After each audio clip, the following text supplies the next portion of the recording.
I says it don't matter how much soap you got, his legs are gone. Hello? Oh, hello, you're through at the Deity Helpline. My name's Snodford. How can I help? Oh, yes, hello. I'm just calling about the infinite cosmic power I purchased. All right, can I get your name? Oh, of course, yes. Flemothy Crevice. Any middle name? What? Oh, Margarine. Right. So, I purchased... Can I get the 3rd, 5th and 7th digits of your personal security number? Oh, yes, 194, 3.2 million, and, 2. Mother's maiden name?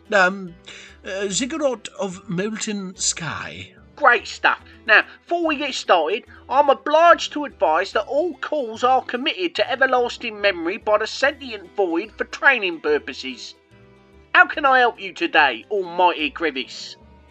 I purchased a new infinite cosmic power from you, and it seems to be malfunctioning. Well, that's not good. Let me take a look here. Oh, I see the problem. You bought a refurbished ICP. They're like new at half the price. Well, I could have sworn I paid full price. That's inflation for you. So what's the old girl doing exactly? Well, nothing overly untoward. It just seems to be making my dwarves dig holes. Dwarves digging holes? Blimey, what's next? Elves loving trees? No, I mean, things have just been odd since I turned a demon into a cat. Oh, I see. Well, that clears things right up. So it is that? No idea, but I can tell you we can't help you. Why ever not? It's your insurance. Doesn't cover acts of God.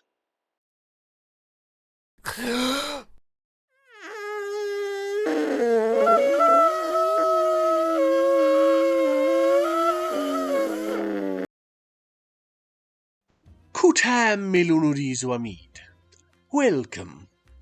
As you just heard, things are a little strange on the banks of the Silken Waters. What you're seeing right now is the aftermath of Fath's failing frenzy. I've had to put a stockpile on the surface for all the lumber. There just isn't room for it in the little burrow. Worse than that, once Fath and Degel started moving logs, Locum began digging holes.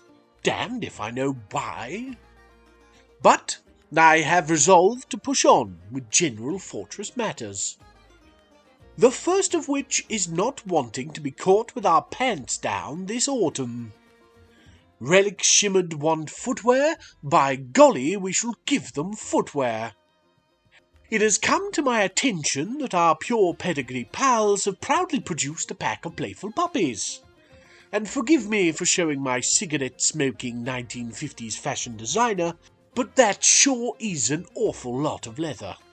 We'll keep the parents for stock futures, but if somebody could come and collect the little ones...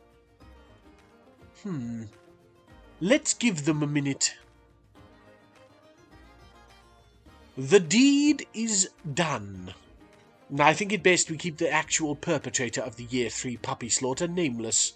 Punishment enough to have the little yelps haunt their nightmares. But here we are, copious amounts of workable skin and usable meat, which we'll deal with by asking somebody to cook up some fine meals. Preferably when no one else is watching. And the finished product. Locum suggested naming them Shush Puppies, winning himself no friends. I mean to create a stockpile specifically for them to make things easier come autumn, but I've just noticed Locum running out with his pick again, and, well, watch this. Did you see it? Hang on, I'll just force time to submit to my will. Look, it's those damnable cats. Oh yes, I don't know how they're doing it, or why they're doing it, or even what it is they are doing. I think I need to go lie down. Where's my flannel? Here. Oh, my brains are aching. right behind the third eye. Oh, that's better. This is future phlegm.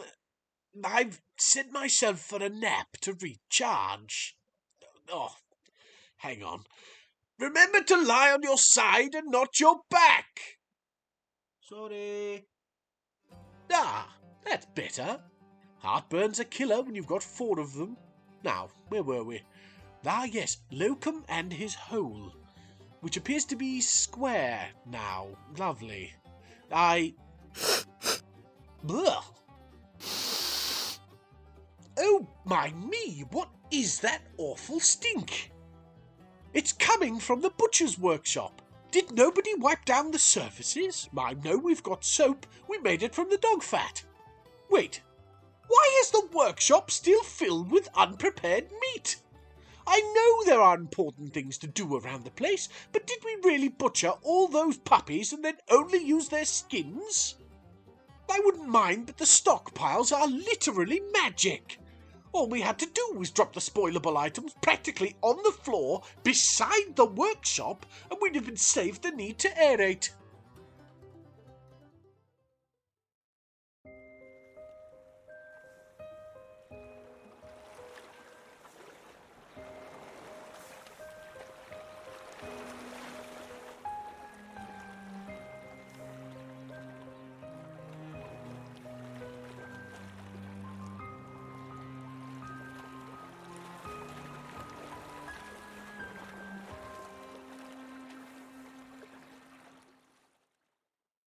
Well, the mess has been cleared at least. I think I've discovered what the issue was. Seems that nobody was quite happy with the idea of Solon being locked in a tiny room on the surface, and so were loath to use the main stockpile in some sort of bizarre solidarity. Message very much received. I've added build and organise a proper storeroom to my to-do list. In the interim, I have suggested moving furniture into our tavern a little earlier than planned. That should allow for Solon to have company. It's difficult to do much more, as every waking moment seems to be earmarked for relocating that forest Fath took offence to. We are probably going to need to start inviting migrants to join us if things don't calm down a little. For now, Fath has been tasked with making some simple wheelbarrows to literally lighten the load. As she toddles off with a look of excitement altogether too intense for menial work, I've just had a fantastic idea to lighten our dwarves' moods. I've set Degel to it, so let's give her a moment. Toot-tooty-toot! Statues!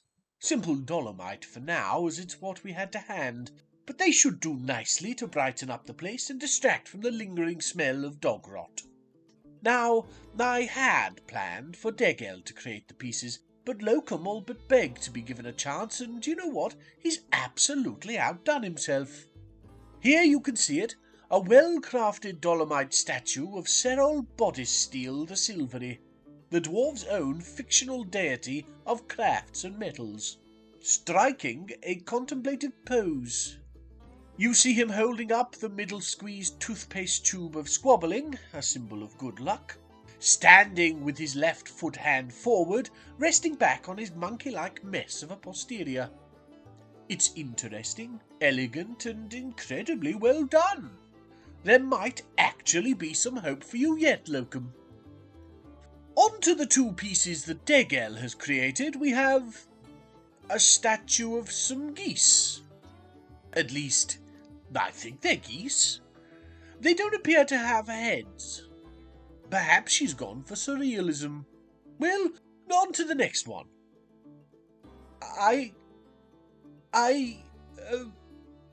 So this is Nish.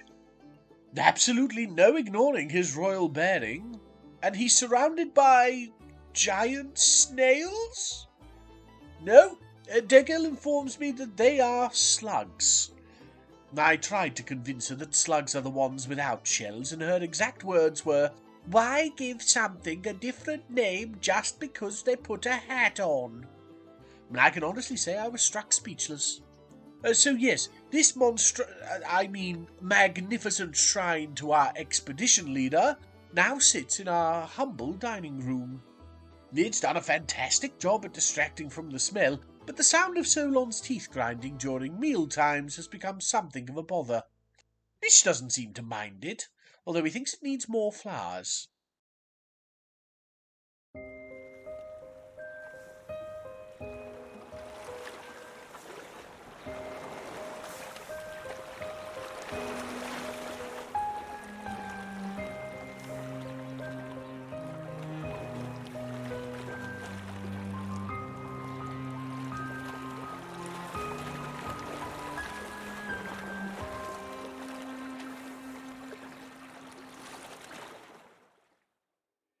Oh, Fath has reappeared. Oh, she's been gone an awfully long time, but now she's back with the wheelbarrows. Oh, make that wheelbarrow singular. She's been gone a month.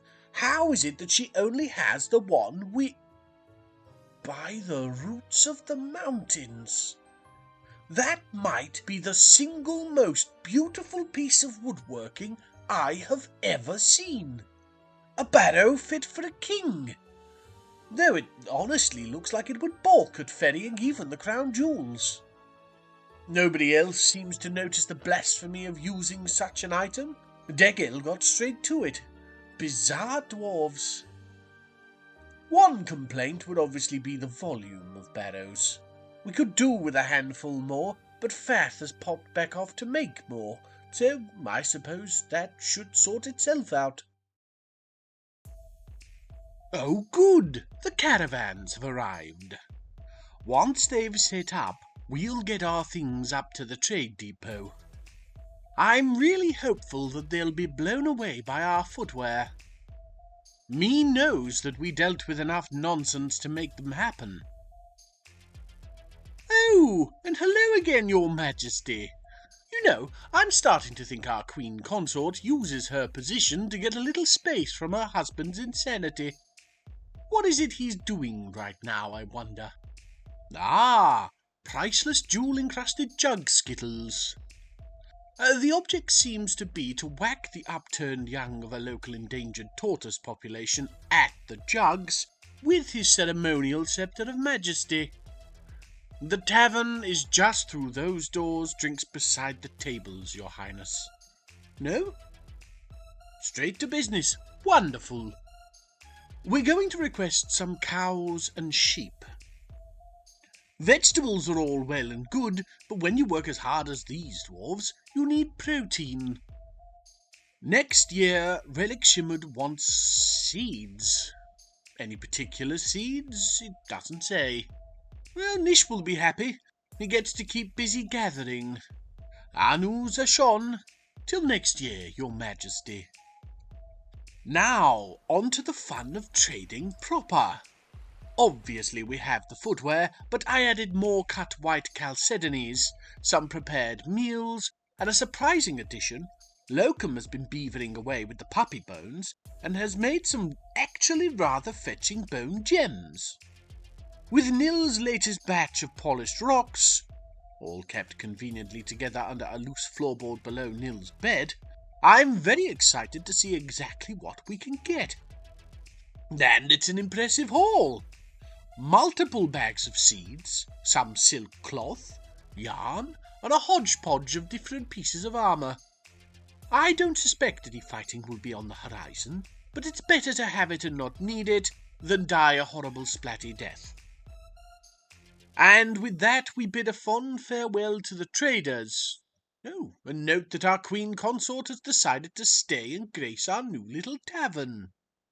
The Armoured Peach is a simple watering hole, so a queen's blessing is more than we could hope for.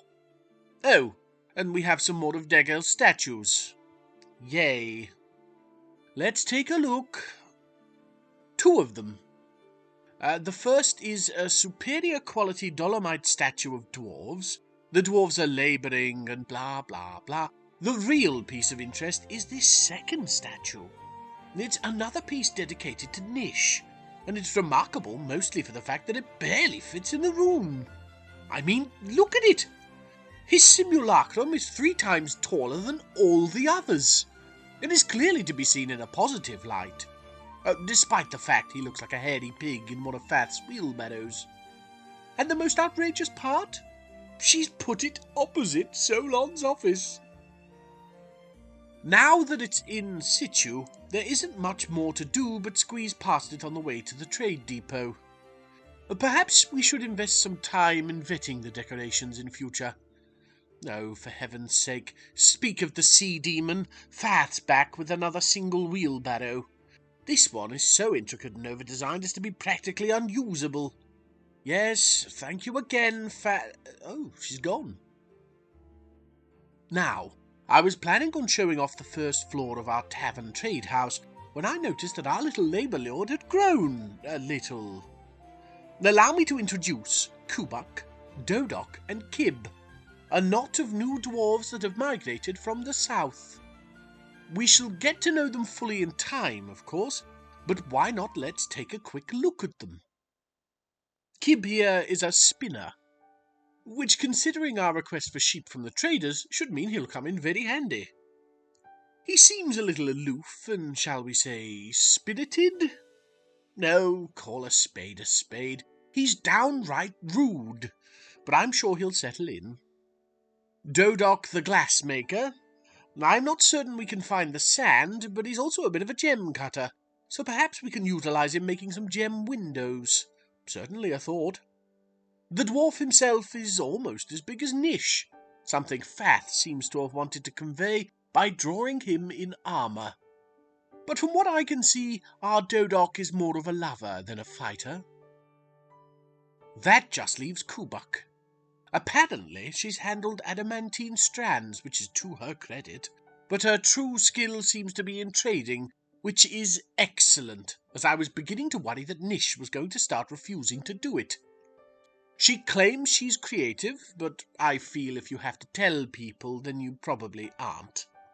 She seems to currently be attempting to get into our Queen Consort's good graces by listening to Her Highness talk about herself. Provided she does her fair share of lumber lifting, I don't see a problem with that. Well, we've reached another winter, and with no more strange happenings, I'm glad to say. With the calm, we've even been able to finish up the tavern's upper floors and roof. We're familiar with the ground floor, so let's go up. Here we have a simple temple to no particular gods, with a couple of statues that Degel cobbled together of some forgotten beasts. Off the temple is a summer veranda, and 2 guest bedrooms.